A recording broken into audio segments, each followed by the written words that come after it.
Hola, saludos fraternos desde Venezuela a los estudiantes de este postdoctorado en salud colectiva.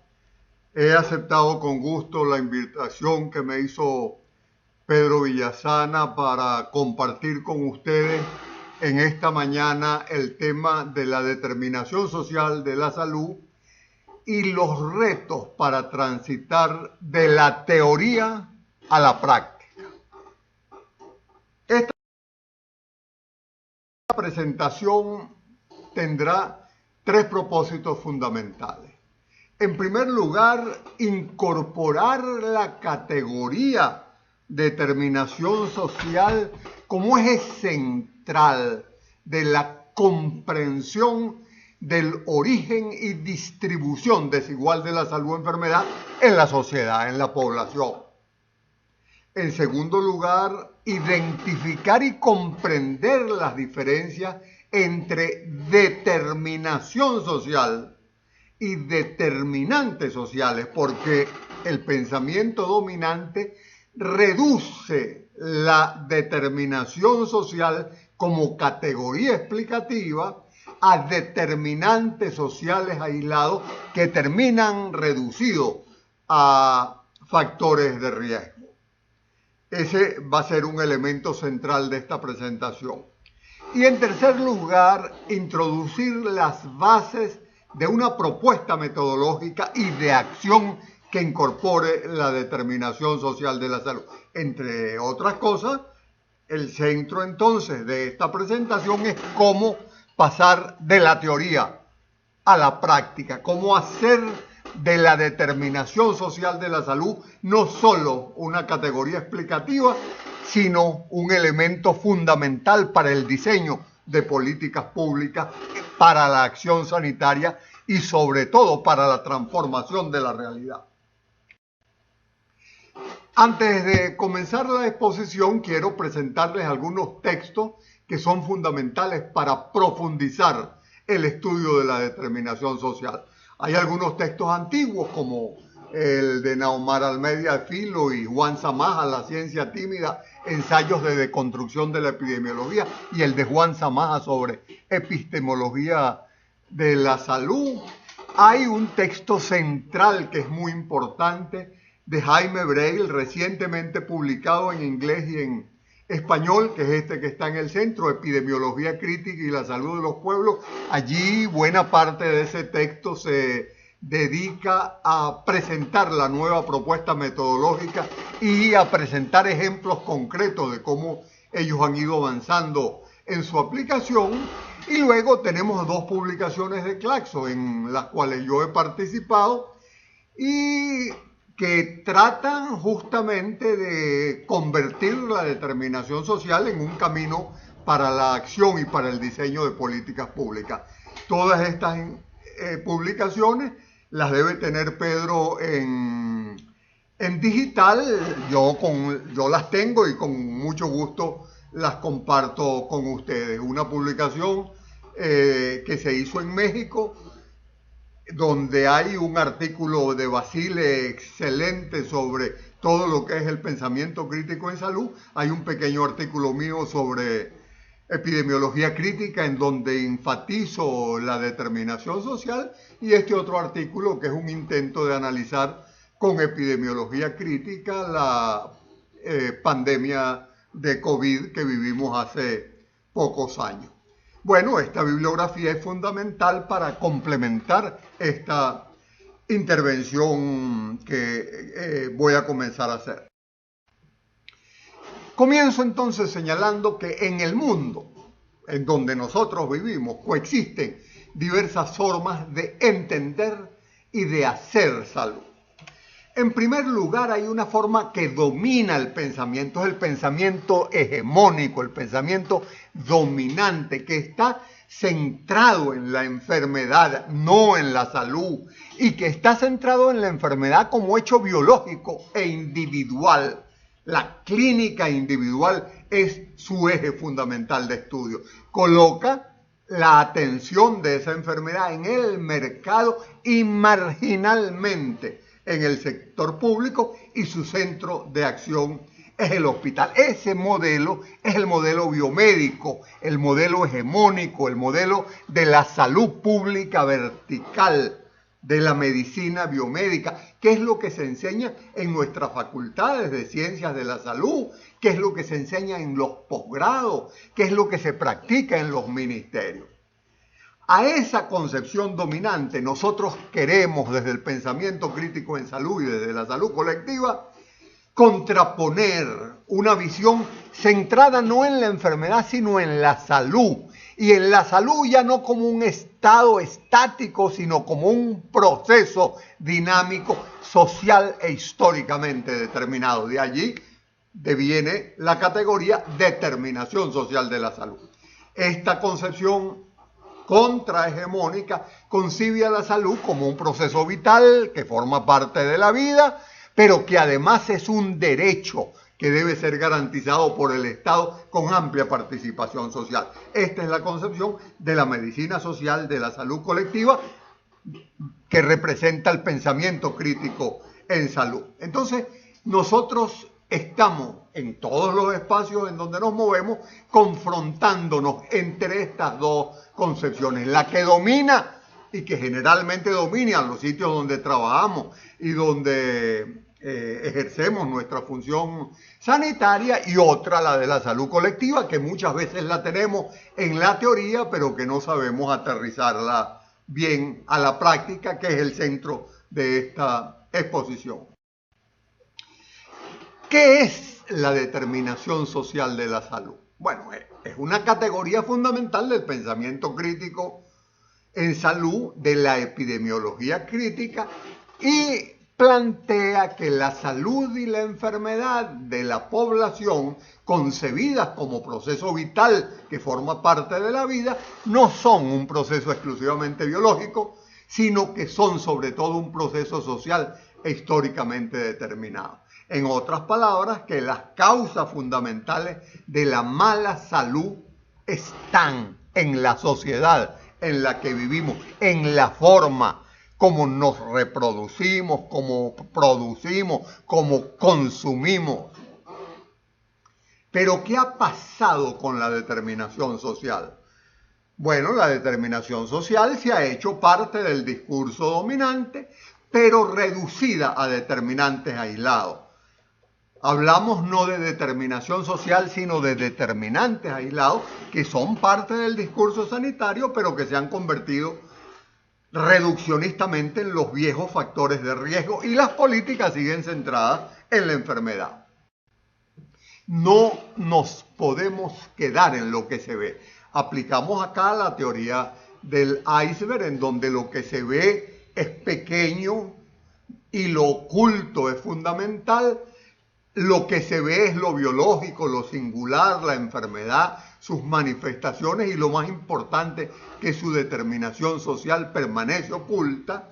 Y las causas de esa mala salud en la sociedad en la que vivimos están no en la biología, sino en la forma como se vive, cómo se trabaja, en la forma como se organiza la sociedad para satisfacer las necesidades vitales de la gente, las necesidades fundamentales para vivir. Este es un debate viejo. En Europa, en 1882, hace ya 150 años y más, en pleno siglo XIX, se confrontaban dos concepciones de la medicina y la salud. Y eso fue un viejo debate que se dio en la Academia de Medicina de Berlín entre Koch y Virchow. Aquí están ambos.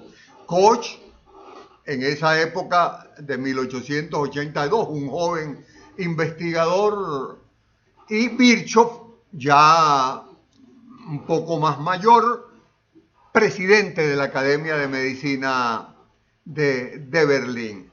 Koch, en esa sesión de la Academia, presenta las bases de lo que hoy es conocido como los postulados de Koch, el unicausalismo. La enfermedad es causada básicamente por gérmenes, a lo que Virchow le responde, utilizando por primera vez el término medicina social, que las causas de la tuberculosis no están en la bacteria, sino en la forma como vive la sociedad. que las causas de la mala salud están en la sociedad. Esa fue una diatriba muy interesante que está reportada, que hay bibliografía sobre ella. Bueno, ambos fueron candidatos al premio Nobel en los primeros años del siglo XXI, en los 1904, 3, que fue cuando se inició el premio Nobel, y se lo ganó Koch, expresión de la dominación del unicausalismo, y no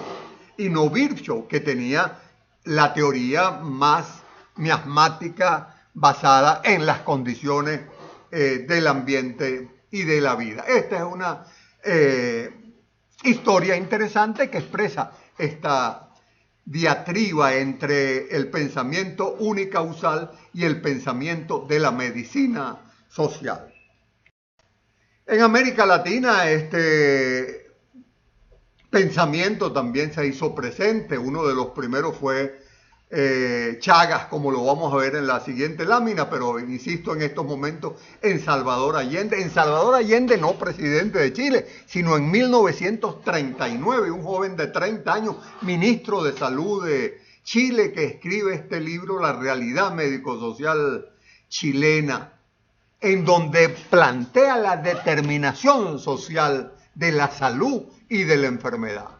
Bueno, la Universidad de Lagos, que facilita esta transmisión, está en Chile y debe conocer y estudiar con mucho más detalle el pensamiento sanitario de Allende sobre la determinación social de la salud. A Allende lo consideramos el antecedente más importante, el precursor más importante de la determinación social en América Latina. Y también está en Argentina Ramón Carrillo, quien fue el primer ministro en los 40 de salud de Perón, que esta es una frase textual de Carrillo, que era un gran neurofisiólogo, investigador neurológico, frente a las enfermedades que genera la miseria, la tristeza, la angustia y el infortunio de los pueblos, los microbios como causas de enfermedad son unas pobres causas, dejando claramente que el problema de la salud y de la enfermedad no está en la unicausalidad que plantea, o la multicausalidad que plantea, que el tema central son parásitos, bacterias, virus o causas desconocidas. Y bueno, más recientemente Cristina Laurel, una sueco-mexicana desde México, nos dice que las causas de la enfermedad debemos buscarlas no solo en los procesos biológicos, sino en los procesos sociales, en los procesos, atención, de producción y reproducción social.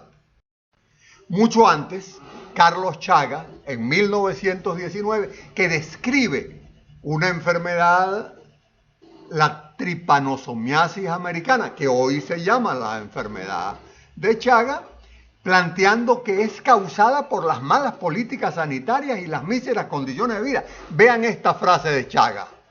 Él dice, hay un designio nefasto en la tripanosomiasis.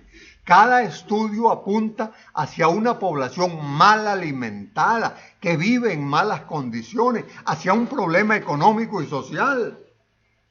Esta enfermedad no es un problema de bichitos en la naturaleza, es un problema de malas viviendas con habitantes ignorados, malnutridos, pobres, sin esperanza ni horizonte social. Bueno, es evidente que este planteamiento de Chagas nos lleva al tema de la determinación social de la salud y de la enfermedad.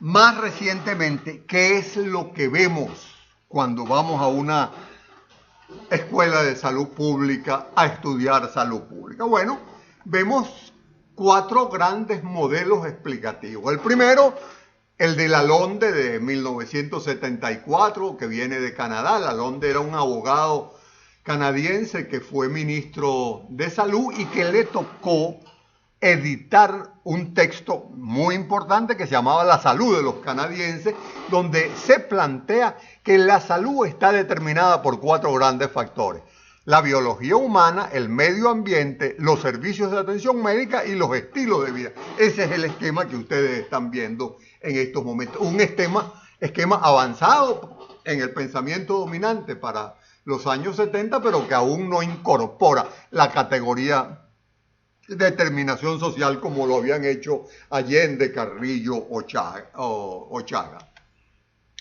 Luego, mucho más avanzado, el planteamiento de la epidemiología social europea de 1991 por Whitehead y Dahlgren, que ya salen del esquema de las cajitas de Lalonde y van a un esquema más en donde el centro está en los factores biológicos, pero los estilos de vida, las redes sociales y las condiciones socioeconómicas aparecen como determinantes fundamentales. Este esquema sigue siendo hoy el esquema dominante en la epidemiología social europea.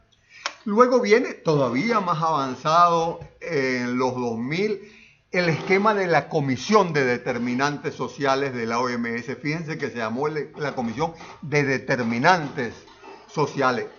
Esa comisión con una participación muy importante de científicos chilenos, particularmente menciono a Oriel Solar, que hoy está trabajando en la OPS en Washington, plantea por primera vez el tema de la clase social, del género, de la etnia, no solo de la edad y de la ocupación, plantea el contexto socioeconómico y político, plantea que hay un conjunto de determinantes intermedios para generar desigualdad. Es algo un esquema mucho más avanzado, pero que fue engavetado por la OMS. Hoy la OMS señala, no hoy, quizás hoy hay una revisión, pero este esquema en los 2008, 2010, cuando fue presentado, fue acusado de comunista, de muy avanzado para la época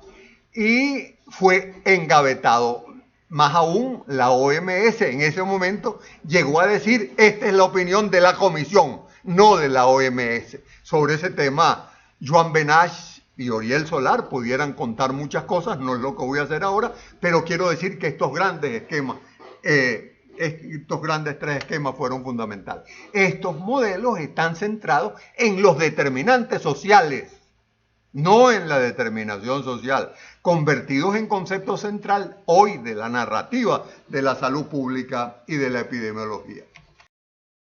El cuarto modelo, el modelo de la epidemiología crítica, un modelo en construcción que supera las limitaciones de los modelos anteriores, que incorpora la determinación social, la reproducción social, las dimensiones de lo general, de lo particular y de lo singular, que son ejes centrales de la epidemiología crítica y de la comprensión de la salud y la enfermedad en la sociedad, que entiende el metabolismo de la sociedad con la naturaleza, que entiende la reproducción social, que le da cuerpo a la concepción de las clases sociales, del territorio social donde se construyen los modos de vivir colectivos que superan la concepción de estilos individuales de vida.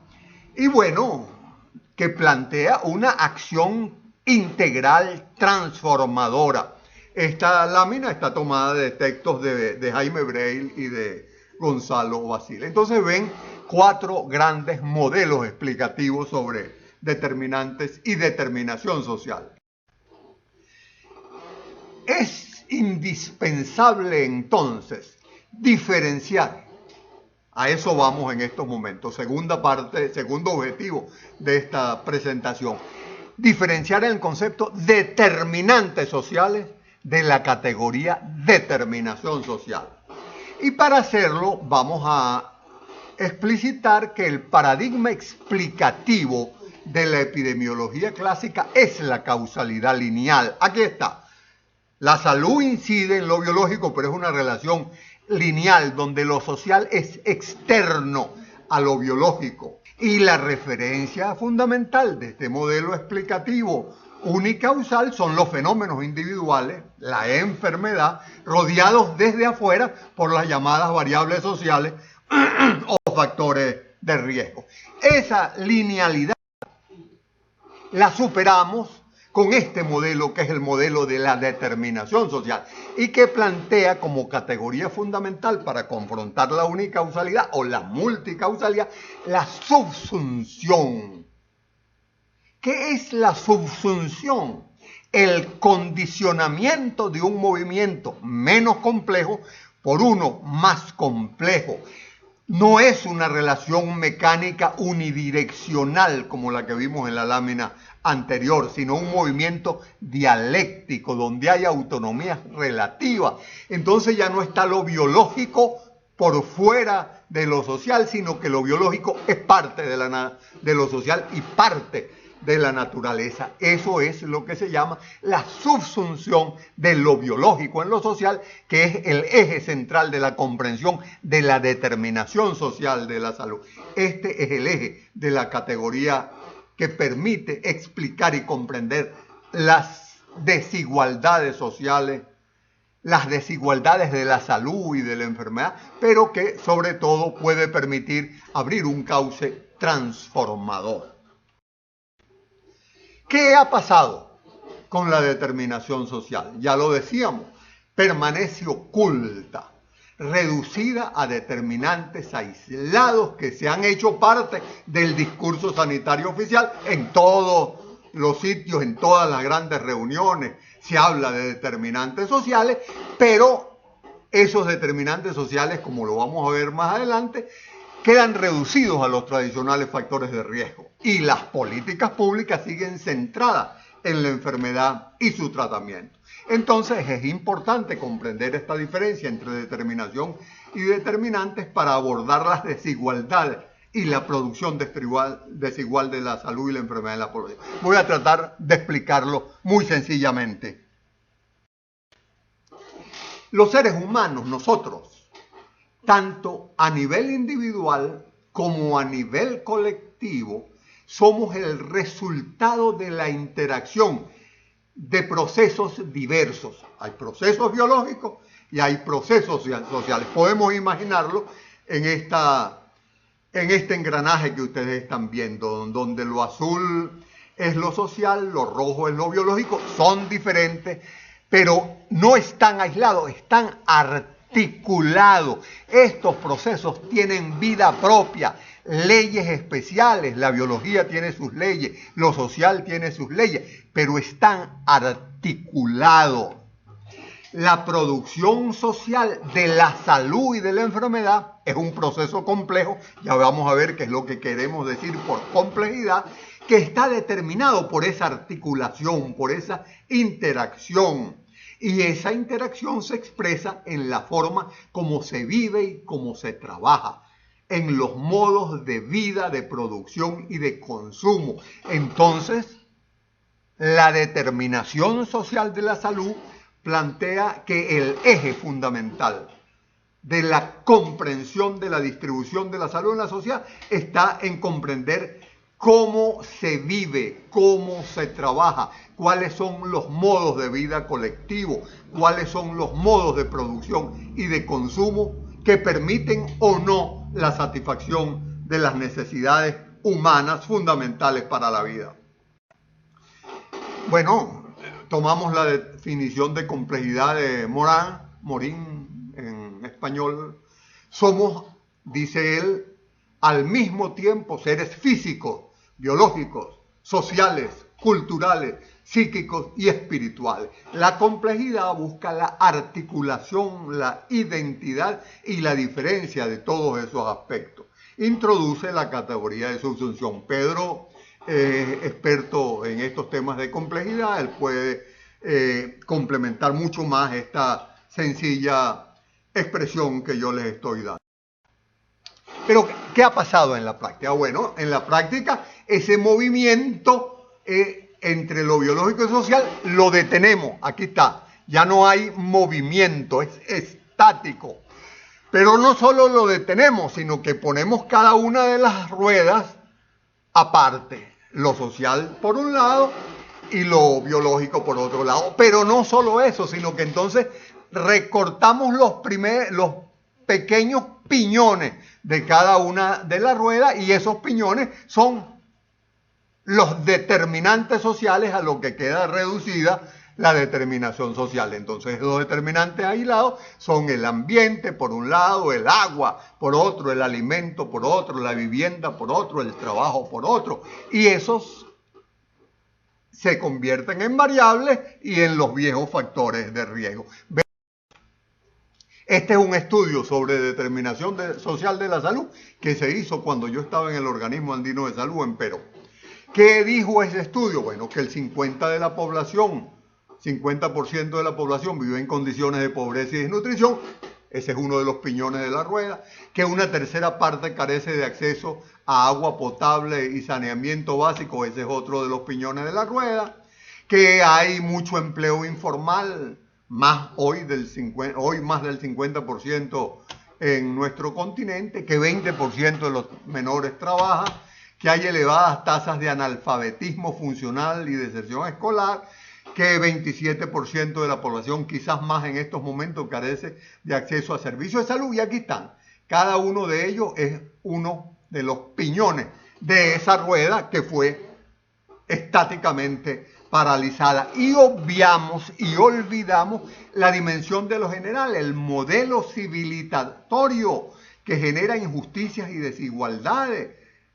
Nos dedicamos a sus expresiones singulares, la enfermedad individual, y olvidamos el carácter social e histórico de cada uno de esos procesos. Entonces, la determinación social de la salud incorpora la dimensión de lo general, el modelo de producción, el modelo de reproducción social y el modelo de consumo que conforman el proceso civilizatorio. Bueno, entonces, determinación y subsunción en vez de conjugación de factores. La conjugación de los factores de riesgo, que es lo que hace el pensamiento dominante, descontextualiza. No tiene contexto general, se dedica a lo individual. Las poblaciones y las sociedades son sumatorias de individuos, no. Esos individuos en el pensamiento dominante tienen conductas. Hay una cultura, hay una sociedad y se dedica al efecto biológico que esas variables aisladas tienen sobre los individuos.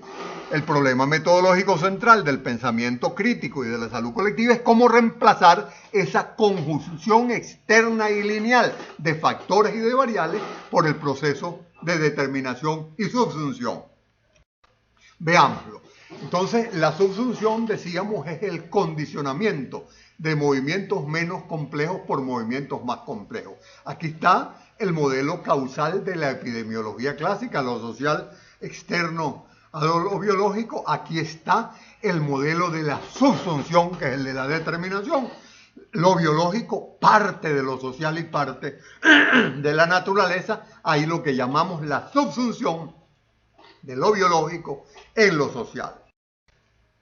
Y aquí hay un breve resumen que queda para ustedes que diferencia los determinantes de la determinación en relación a la salud como objeto, a la salud como sujeto y a la salud como praxis y gestión. Les dejo esto luego para su reflexión. Esta lámina es extraída del texto de Braille, Epidemiología Crítica y Salud, que está en la página 153. ¿Qué sucede? Que a pesar de todo esto que yo he dicho, buena parte de los estudios sobre desigualdades y salud se caracterizan por su enfoque anglosajón y eurocéntrico, donde el vector principal de las investigaciones son la relación cuantitativa de las desigualdades económicas convertidas en variables con la salud humana, más bien con la enfermedad a nivel individual. Hay que enfatizar que las desigualdades sociales son las que definen las formas de vivir, de enfermar y de morir de la sociedad, que la salud y la enfermedad de la población está determinada por la forma como se vive y se trabaja. Y por lo tanto, la salud y la enfermedad está determinada por la forma como se distribuye la riqueza social, cómo se satisfacen las necesidades humanas y cómo se accede a los servicios. Los ejes de producción de desigualdades en nuestra sociedad son, por un lado, la clase social, por otro lado, el sexo género, por otro lado, la etnia, por otro lado, el territorio social en donde se vive y se construye la salud, pero no en forma aislada. Cada uno de esos elementos está imbricado en el otro en el marco de un patrón de acumulación en la sociedad. Entonces debemos superar la tendencia existente en estos momentos. Los que somos marxistas enfatizamos en clase social, los feministas enfatizan en la división social y sexual del trabajo, los indigenismos en el tema de la etnia y de los pueblos originarios, los geógrafos y los ecólogos que defienden el ambiente en el tema del territorio. Son correctos los planteamientos, pero no podemos verlos aislados unos de otros, porque es la imbricación de las opresiones que derivan de la clase, del sexo, de la etnia y del territorio, cruzadas, entrecruzadas en su conjunto, la que son el fundamento de la comprensión de la determinación social. Y eso es lo que hoy se llama la interseccionalidad, el analizar entrecruzadamente la imbricación de las opresiones producidas por clase social, sexo, género, etnia y territorio. Esto, con la subsunción, es un eje central de la determinación social de la salud y luego va a tener una importante implicación metodológica. Terminamos esta parte de la exposición para pasar al reto de la práctica, recordando que el proceso de determinación es diferente de la concepción filosófica de determinismo. La determinación se configura por movimiento y se señalan 5 grandes movimientos. El movimiento de la contradicción, que determina la dirección, expansión e intensidad del movimiento de los procesos menos complejos y más complejos. El movimiento de lo causal, que también está presente, que determina las formas de las conjunciones causa-efecto. El movimiento de retroalimentación, que es la capacidad de regulación del sistema. El momento de lo probabilístico, que determina la variación aleatoria, estocástica de los sistemas regulares. Y el movimiento caótico, incierto, no lineal, típico de los procesos de sistema irregular. Esto va a estar mucho más explicado en el texto de Breil, que ustedes necesariamente deben revisar. Insisto, no hay que confundir determinismo con determinación. La categoría determinación complejiza y reconfigura las dinámicas de opresiones y las jerarquías de poder, no como el determinismo simple, que es pura subordinación de lo biológico a la social, sino que nosotros entendemos lo biológico, lo social, como procesos complejos que interactúan, que tienen una autonomía relativa, pero que se articulan en la vida y en la biología. Determinación, subsunción, autonomía relativa, elementos fundamentales de la comprensión de la determinación, porque se plantea que los movimientos biopsíquicos individuales, que son menos complejos, se desarrollan por sus propias reglas, se corresponden a los estilos individuales de vida, pero están condicionados por los modos de vivir colectivos, que a su vez están condicionados por los procesos generales de acumulación y de reproducción de la sociedad. En esta explicación, los subsistemas más complejos imponen sus condiciones al movimiento de lo menos complejo, a pesar de la existencia de autonomía relativa. Dialécticamente, la dialéctica reconoce la historicidad de lo biológico, de los modos de vida, de las interrelaciones con procesos saludables y malsanos en la dinámica social.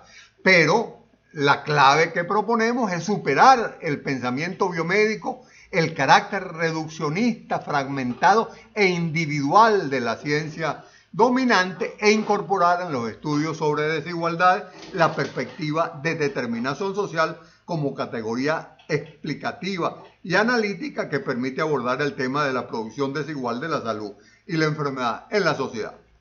Y entonces entramos en el final de esta presentación, el tercer componente que habíamos dicho, el tercer gran objetivo, que es cómo transitar de la teoría a la práctica, cómo no hacer una teoría desvinculada de la práctica. Hablamos de determinación social, pero en la práctica investigativa o sanitaria terminamos manejando determinantes sociales aislados. Entonces vamos a presentar las bases de una propuesta metodológica y de acción que incorpora la determinación social. Braille la ha llamado una metodología metacrítica, que ocupa toda la parte final de su texto sobre la salud de los pueblos. Entonces, el primer gran reto es que incorporar la determinación social en el diseño de políticas de salud implica pasar del modelo dominante centrado en la enfermedad a un modelo centrado en la vida y la salud. Pasar de una salud pública centrada en la enfermedad, lo que Granda llamaba la enfermología pública, porque nosotros en salud pública más estamos pendientes de la enfermedad individual y debemos pasar a una salud colectiva para la vida. Hacer que el hospital deje de ser el centro del sistema de salud para hacer que el sistema de salud esté centrado en el territorio social, que es donde se desarrolla la vida y donde se construye socialmente la salud en función de los modos colectivos de vida, de los modos de producción, de los modos de reproducción social vinculados a los procesos globales de acumulación de la riqueza en la sociedad. En la práctica sanitaria, por ejemplo, vamos a hablar de promoción de la salud. La promoción de la salud actual está centrada en la acción sobre estilos de vida. Nosotros tenemos que centrar la producción en el territorio y en los modos colectivos de vida. No basta modificar estilos individuales de vida. No basta. No podemos seguir anclados solo en la acción sobre conductas y estilos individuales, generalmente manejados a través de programas verticales y centralizados. Lo explico. Nosotros, para hacer promoción de la salud, entre otras cosas, le decimos a la gente: no fume, no coma comida chatarra, haga ejercicio. Pero no entendemos que lo que se come, que el hacer o no ejercicio, que en dónde se vive, no tiene que ver con una decisión individual de las personas, sino que tiene que ver con los modos colectivos de vida que se construyen socialmente. En estos días, en una clase, alguien me ponía un ejemplo. Me decía: yo tardo 4 horas todos los días en ir y venir de mi trabajo a mi casa.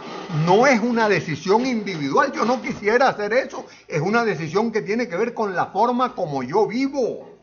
Evidentemente, superar la visión reduccionista centrada en esos factores de riesgo concebidos a nivel individual es fundamental, e incorporar los conceptos de procesos productores o procesos nocivos para la salud. Entonces ya no son factores de riesgo, sino hay en la sociedad un conjunto de procesos no estáticos que protegen la salud o procesos que afectan la salud. Acá en Argentina acabamos de tener algunas investigaciones muy interesantes de los grupos de ecología social de Rosario, que dejan muy claro, por ejemplo, los factores nocivos que tienen que ver con el impacto a la salud de las poblaciones que viven en áreas de explotación agroindustrial intensiva y que por lo tanto están sometidos a la presencia permanente de agrotóxicos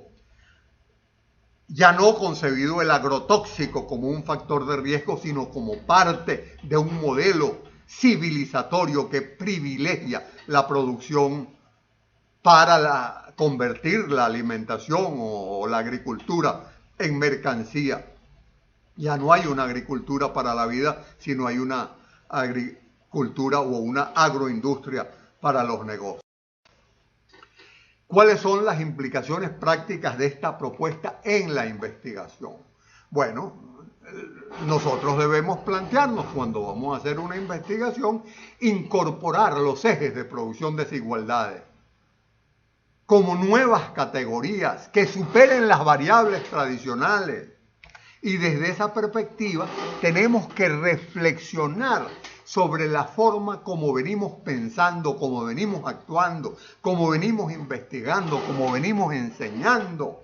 Necesitamos un nuevo marco categorial que incorpore la determinación social y la interseccionalidad. Necesitamos, por lo tanto, una transformación metodológica profunda. La ciencia moderna, positivista, investiga la sociedad, la naturaleza y la salud desde la causalidad lineal y el reduccionismo.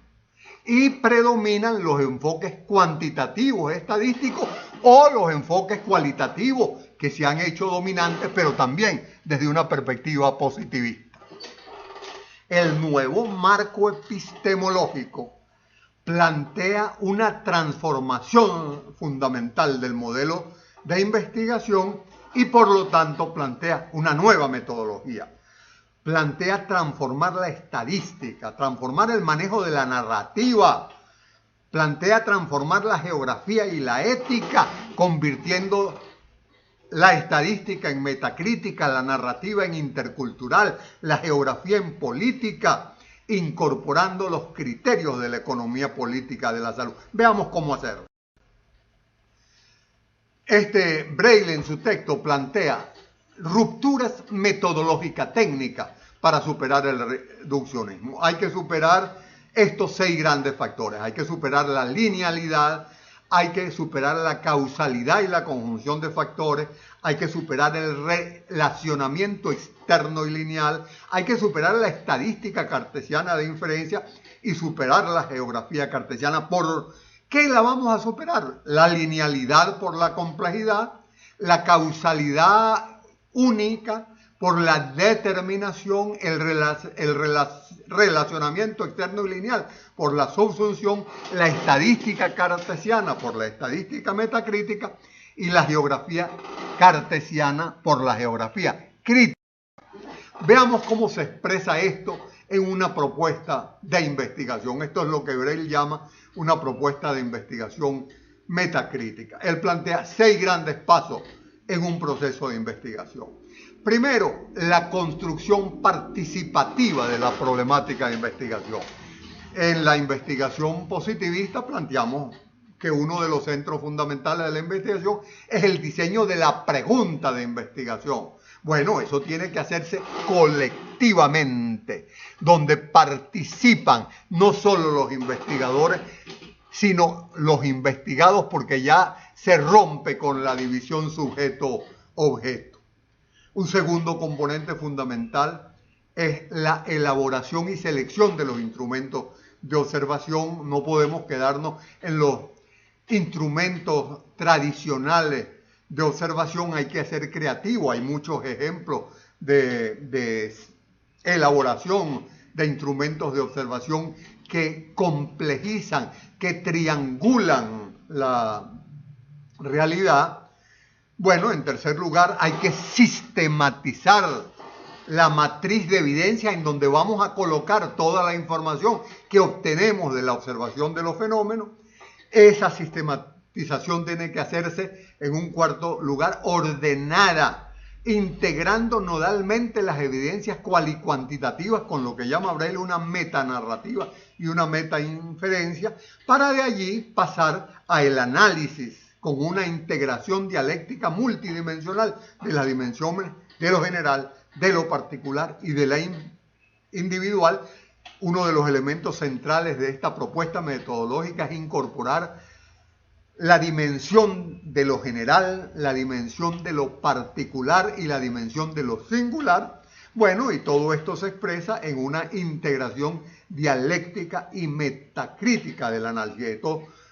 Esta lámina, sin ninguna duda, puede ser objeto de una, o debe ser objeto de una charla especial, quizás ni siquiera de una charla, de un curso especial donde el tema central es la investigación metacrítica. Bueno, yo le hago propaganda, Braille está ofreciendo algunos de esos cursos, no solo en la Universidad Simón Bolívar,